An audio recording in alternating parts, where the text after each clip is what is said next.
ಭಾರತಿ ನಗರದಲ್ಲಿ ನಡೆದ ಮಾನವೀಯ ಸೇವಾ ಕಾರ್ಯಕ್ರಮದಲ್ಲಿ ಸಮಾಜ ಸೇವೆ, ರೈತರ ಹಿತ ಮತ್ತು ಒಗ್ಗಟ್ಟಿನ ಮಹತ್ವದ ಕುರಿತು ಫೌಂಡೇಶನ್ ಸಂಸ್ಥಾಪಕಿ ಹಾಗೂ ಅಧ್ಯಕ್ಷೆ ನಿಶಾ ಯೋಗೇಶ್ವರ್ ಮಹತ್ವದ ಸಂದೇಶ ನೀಡಿದ್ದಾರೆ.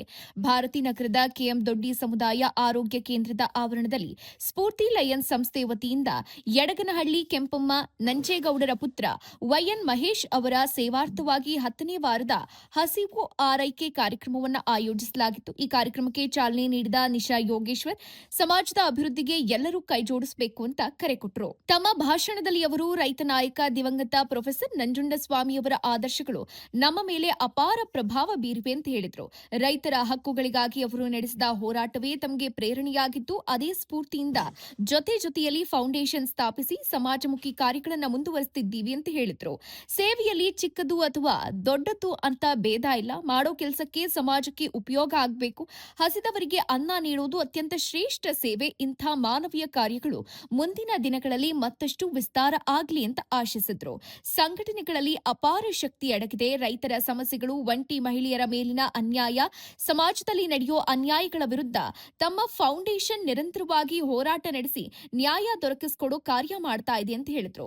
ಒಬ್ಬ ವ್ಯಕ್ತಿ ಒಂಟಿಯಾಗಿ ಬಹಳ ದೂರ ಸಾಗೋಕೆ ಸಾಧ್ಯ ಇಲ್ಲ. ಒಗ್ಗಟ್ಟಿಂದ ಕೆಲಸ ಮಾಡಿದಾಗ ಮಾತ್ರ ಸಮಾಜದಲ್ಲಿ ಬದಲಾವಣೆ ತರೋಕ್ ಸಾಧ್ಯ. ನನ್ನ ಜೀವನದ ಅನುಭವಗಳು ಕೂಡ ಸಂಘಟನೆಗಳ ಅಗತ್ಯವನ್ನ ನನಗೆ ಮನವರಿಕೆ ಮಾಡಿವೆ. ಅದಕ್ಕಾಗಿ ಜೊತೆಯಲ್ಲಿ ಎಂಬ ಹೆಸರಿನಲ್ಲಿ ಸಮಾಜ ಸೇವೆಯ ಪಯಣ ಆರಂಭಿಸಿದ್ದೀನಿ ಅಂತ ನಿಶಾ ತಿಳಿಸಿದ್ರು. ಕಾರ್ಯಕ್ರಮದ ನಂತರ ಅವರು ಕೆಎಂ ದೊಡ್ಡಿ ಸಮುದಾಯ ಆರೋಗ್ಯ ಕೇಂದ್ರಕ್ಕೆ ಭೇಟಿ ನೀಡಿ ವಿವಿಧ ವಾರ್ಡ್ಗಳನ್ನು ಪರಿಶೀಲಿಸಿದ್ರು. ಆಸ್ಪತ್ರೆಯಲ್ಲಿ ಸ್ವಚ್ಛತೆ ಉತ್ತಮ ಆಗಿದ್ರೂ ತಜ್ಞ ವೈದ್ಯರ ಕೊರತೆ ಇರೋದ್ರಿಂದ ತುರ್ತು ಪರಿಸ್ಥಿತಿಯಲ್ಲಿ ರೋಗಿಗಳು ನಗರಗಳಿಗೆ ತೆರಳಬೇಕಾಗತ್ತೆ ಅಂತ ಅಭಿಪ್ರಾಯಪಟ್ಟರು.